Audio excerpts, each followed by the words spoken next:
Mis hermanos falsificaron mi firma para robarme la casa, pero terminaron destruyendo la familia. Nunca creí que el papel y la tinta pudieran ser más poderosos que la sangre. Nos enseñan desde niños que la familia es lo primero, que los lazos de sangre son inquebrantables, pero la vida tiene una forma irónica y cruel de enseñarte que, cuando hay dinero de por medio, el árbol genealógico se marchita mucho más rápido de lo que podrías imaginar.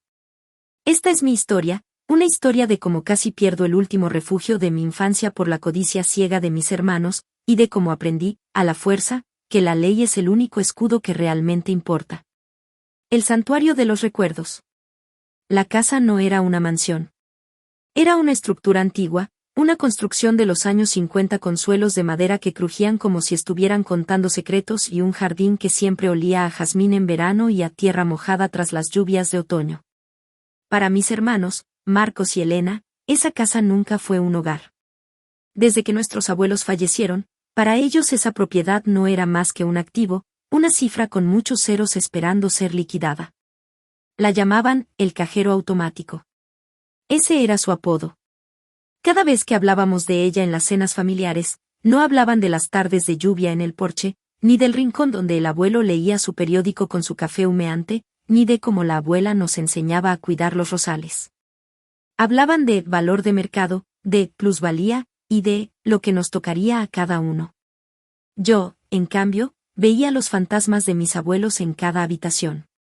Veía la marca en la pared donde medía nuestra estatura cada año, sentía el eco de las risas durante las Navidades.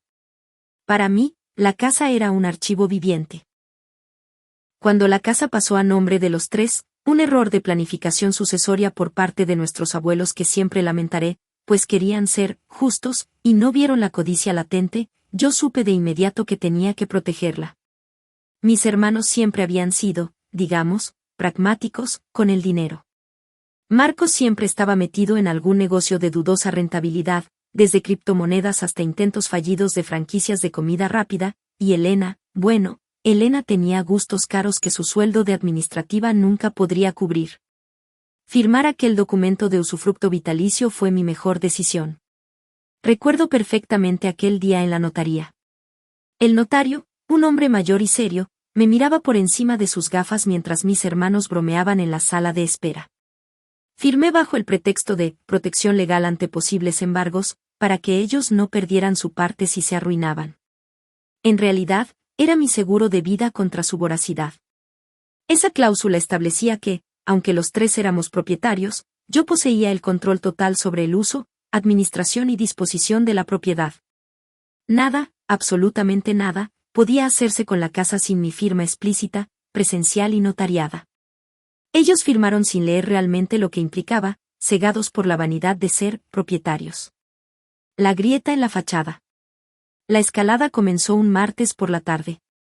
Había ido a visitar la casa, voy a menudo para asegurarme de que todo sigue en orden, para limpiar, para ventilar, cuando me detuve en seco frente a la verja. Un cartel. Un letrero de «Se vende», de una agencia inmobiliaria de renombre, clavado firmemente en el césped, justo al lado de donde solían estar las hortensias de la abuela. Sentí un frío que me recorrió la columna vertebral, una náusea física que me hizo tambalearme. Me acerqué, temblando, y toqué el cartel. Estaba allí, real, una afrenta directa a todo lo que yo creía que teníamos como familia. El sol de la tarde parecía burlarse de mí mientras sacaba mi teléfono, con las manos temblorosas, y marcaba el número de la agencia. «Hola, llamo por la propiedad en la calle Olivos», dije, tratando de mantener la voz firme, aunque por dentro me sentía rompiendo en mil pedazos. «Ah, sí, una propiedad excelente, con mucho potencial de reforma. ¿Está interesado en visitarla?», respondió una voz alegre al otro lado. «Soy una de las propietarias». «¿Quién autorizó la venta?». Mi voz salió más gélida de lo que pretendía. «Tenemos una autorización firmada por los señores Marcos y Elena, apellido, y un poder notarial que faculta al señor Marcos para representar a la tercera propietaria ausente en la gestión de venta». El mundo se me vino encima. Un poder notarial. Yo nunca, en mi vida, había firmado un poder notarial para mi hermano. Ni siquiera le confiaría las llaves de mi coche, mucho menos el destino de la casa de nuestros abuelos. Me colgaron el teléfono tras una excusa barata sobre gestiones internas. Ahí estaba la traición. No fue una discusión, ni un malentendido. Fue un delito. Habían falsificado mi firma, habían buscado a un notario, probablemente de dudosa ética en algún pueblo lejano, y habían orquestado todo para venderme, vender la casa y repartirse el dinero a mis espaldas. Me quedé allí, mirando el cartel, y en ese momento, el dolor de la traición fue mucho más fuerte que cualquier otro sentimiento. No lloré. No lloré. Curiosamente, dejé de sentir tristeza y empecé a sentir algo mucho más frío y afilado, claridad. El contraataque. No los llamé. No les grité. La rabia es un lujo que no te puedes permitir cuando estás en medio de una partida de ajedrez donde el tablero es tu propia vida. Fui directo a mi abogado, un hombre que no cree en la diplomacia familiar, solo en los expedientes judiciales. Cuando le mostré el documento que la agencia inmobiliaria me envió por correo, el supuesto poder notarial, su rostro se transformó. Esta firma es burda, dijo, comparándola con mi firma real en el acta de nacimiento y en otros documentos notariales que guardaba en mi carpeta. Pero el delito no es solo la falsificación, es el uso del documento falso para un fraude inmobiliario. Tienes dos caminos, la vía blanda, donde anulamos esto y nos alejamos, o la vía dura, donde los hacemos pagar. Elegí la vía dura. Durante las semanas siguientes, mi vida se convirtió en una espiral de despachos legales, peritos caligráficos y citas con notarios para invalidar los actos de mis hermanos. Ejecutamos la cláusula de usufructo inmediatamente. Enviamos una notificación notarial a la agencia inmobiliaria, a la notaría donde se había validado el supuesto poder, y a mis hermanos. La notificación era clara, cualquier intento de venta era nulo, ilegal y estaba siendo bloqueado por la titular del usufructo vitalicio. La ansiedad era constante. Cada vez que sonaba el teléfono, mi corazón se aceleraba, temiendo que fuera uno de ellos suplicando o amenazando. Pero sabía que debía mantenerme firme.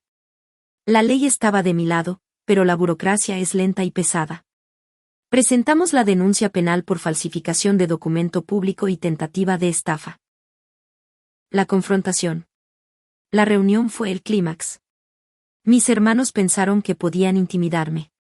Me citaron en la casa, creyendo que iría allí a llorar y a pedirles que pararan. Marcos estaba allí, con ese aire de suficiencia que siempre lo acompañaba, sirviéndose un whisky como si él fuera el dueño del lugar. Elena estaba en el sofá, nerviosa, jugando con su bolso, evitando mirarme a los ojos.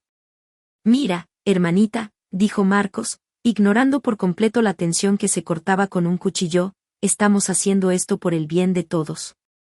La casa está vieja, necesita arreglos. Vamos a venderla, repartimos el dinero y cada uno a lo suyo. Es lo lógico. No te pongas dramática. Yo me senté en el sillón de mi abuela. Estaba tranquila. Tan tranquila que les dio miedo. ¿Saben?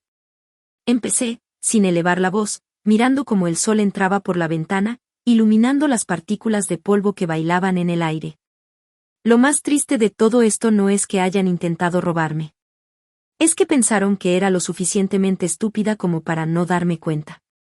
¿De qué hablas?, preguntó Elena, volviéndose pálida al notar que yo no había venido a discutir, sino a sentenciar. Saqué una carpeta de mi bolso y la puse sobre la mesa. No eran mis escrituras. Eran copias de la denuncia penal y la notificación de la anulación total de su capacidad de gestión sobre la propiedad.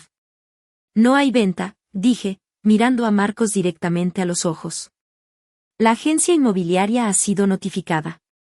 El notario que validó ese poder falso ya está bajo investigación por la fiscalía.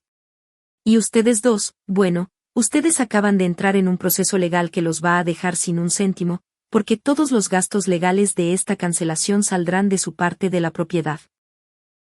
El cambio en sus rostros fue instantáneo. Marcos pasó de la arrogancia a la furia, y luego al miedo. Intentó gritar, intentó decir que era una exagerada, que era cosa de familia. ¿Familia? Reía amargamente. La familia no falsifica firmas. La familia no roba el legado de los abuelos para pagar deudas de juego. El juicio, donde las máscaras se caen. La sala del tribunal no era como la imaginaba en las películas. No había grandes discursos dramáticos ni aplausos. Era un lugar frío, con olor a cera vieja y papel estancado, donde el tiempo parecía moverse con una lentitud tortuosa. El silencio solo era interrumpido por el golpeteo rítmico de los tacones del secretario judicial y el sonido metálico de las carpetas al abrirse. Sentada allí, con mis hermanos a pocos metros de distancia, la realidad me golpeó con una fuerza inusitada. Marcos ya no lucía ese aire de superioridad que tenía en la cocina de la casa. Sus hombros estaban caídos, sus ojos buscaban constantemente la salida, y Elena. Elena estaba llorando, un llanto silencioso y desesperado que me producía más lástima que odio. El momento clave llegó cuando subió al estrado el perito caligráfico designado por el juzgado. Era un hombre mayor, de mirada escéptica y gestos precisos. Mi abogado, con la calma de quien sabe que tiene una mano ganadora, le entregó el documento del poder notarial falsificado. Señor perito, preguntó mi abogado, ¿qué conclusión ha extraído tras el análisis comparativo de la firma en este documento frente a las firmas autógrafas de la demandante? El perito se ajustó las gafas y señaló una pantalla donde se proyectaban las firmas ampliadas 1000 veces. La conclusión es categórica, dijo con voz plana. La firma en el documento de poder notarial es una imitación servil. La velocidad del trazo es inconsistente, hay paradas bruscas en los ángulos de las letras y, lo que es más revelador, hay una presión excesiva al inicio de cada trazo que indica un intento consciente de copiar la morfología, no un movimiento fluido y natural. En resumen, es una falsificación. Sentí un zumbido en mis oídos. Miré a Marcos. Su rostro se volvió ceniza. Intentó levantarse, murmurando algo sobre un malentendido con el notario que gestionó el papel, pero el juez, un hombre que claramente no toleraba las interrupciones, golpeó su mazo con sequedad. Señor, apellido, si vuelve a interrumpir, le expulsaré de la sala por desacato. Está usted bajo juramento. El interrogatorio a mi hermano fue un espectáculo doloroso de ver. El fiscal, con una paciencia cruel, lo arrinconó con preguntas simples. ¿Cuándo se firmó este documento? En agosto, creo. ¿Y dónde estaba la demandante en esa fecha? Estaba de viaje. Entonces, ¿cómo es posible que el documento tenga un sello de fe pública de una notaría en la que, según los registros de viajes y la geolocalización de su móvil, usted ni siquiera estuvo ese día? Marco se quedó en blanco.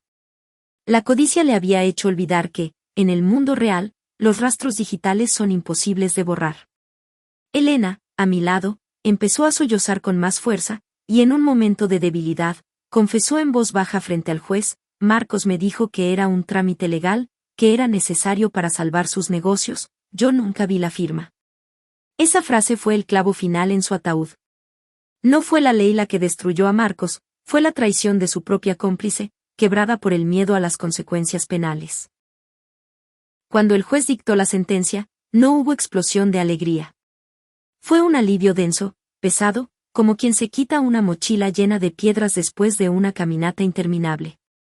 Se declaró la nulidad absoluta del poder notarial, se impuso una multa administrativa que los dejaría endeudados por años y, basándose en la cláusula de usufructo que yo había blindado, el juez ratificó que cualquier decisión sobre la casa requería mi consentimiento unánime y mi firma presencial, retirándoles de facto cualquier capacidad de administración.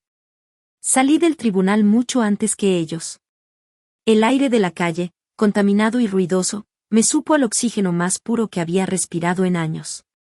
Miré hacia atrás una última vez antes de subir a mi coche.